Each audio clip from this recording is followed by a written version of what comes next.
মধ্যপ্রাচ্যের আকাশে শুরু হয়েছে নতুন এক ধরনের যুদ্ধ।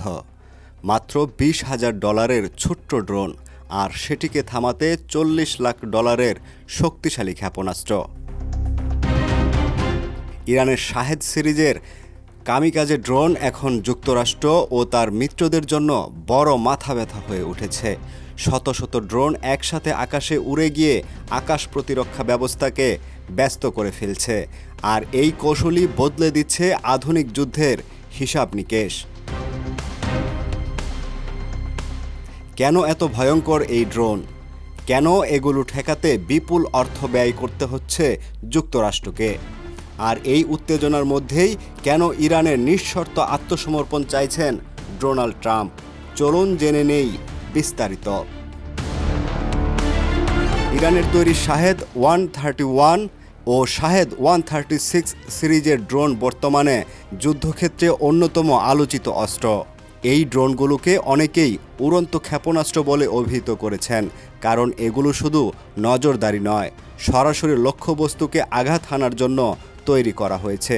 প্রতিটি ড্রোনে প্রায় 40 থেকে 50 কেজি বিস্ফোরক বহন করা যায়। সবচেয়ে অবাক করা বিষয় হলো, একটি ড্রোন তৈরি করতে খরচ হয় মাত্র $20,000 থেকে $50,000, কিন্তু এগুলো ভূপাতিত করতে যুক্তরাষ্ট্রকে ব্যয় করতে হয় প্যাট্রিয়ট বা থার্ডের মতো অত্যাধুনিক ক্ষেপণাস্ত্র, যার প্রতিটির দাম প্রায় $4 মিলিয়ন বা প্রায় $40 লাখ। শাহেদ ড্রোন মূলত ছোট ডেল্টা উইং ডিজাইনের ক্রুজ ক্ষেপণাস্ত্র। এর পেছনে থাকে একটি প্রপেলার চালিত ইঞ্জিন, যা জ্বালানি কম খরচ করে এবং দীর্ঘ দূরত্ব অতিক্রম করতে সক্ষম। ড্রোনটি উৎক্ষেপণের সময় একটি রকেট বুস্টার ব্যবহার করে আকাশে ওঠে। নির্দিষ্ট উচ্চতায় পৌঁছানোর পর বুস্টারটি আলাদা হয়ে যায় এবং চালু হয় 4 সিলিন্ডার পিস্টন ইঞ্জিন।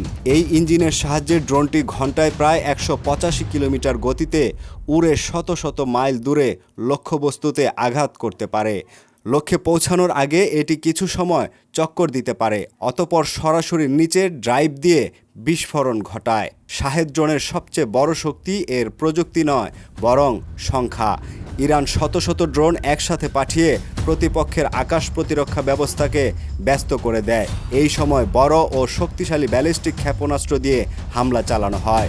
সংবাদ মাধ্যমের প্রতিবেদনে বলা হয়েছে, এখন পর্যন্ত ইরান 2000-এরও বেশি ড্রোন ছুড়েছে।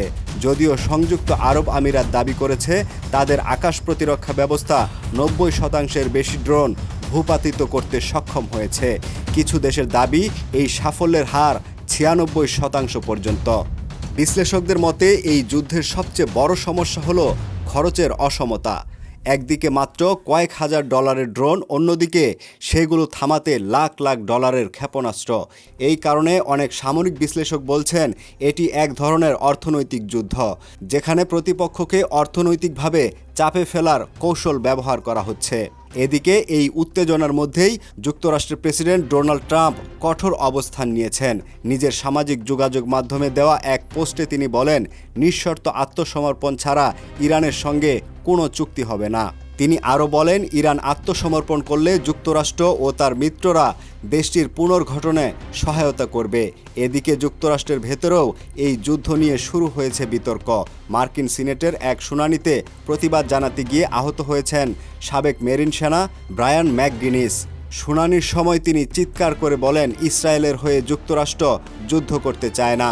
পরে তাকে কক্ষ থেকে সরিয়ে নেওয়ার সময় ক্যাপিটল পুলিশের সঙ্গে ধস্তাধস্তি হয়। এ সময় দরজায় হাত আটকে গিয়ে তার হাত ভেঙে যায় বলে অভিযোগ করেন তিনি।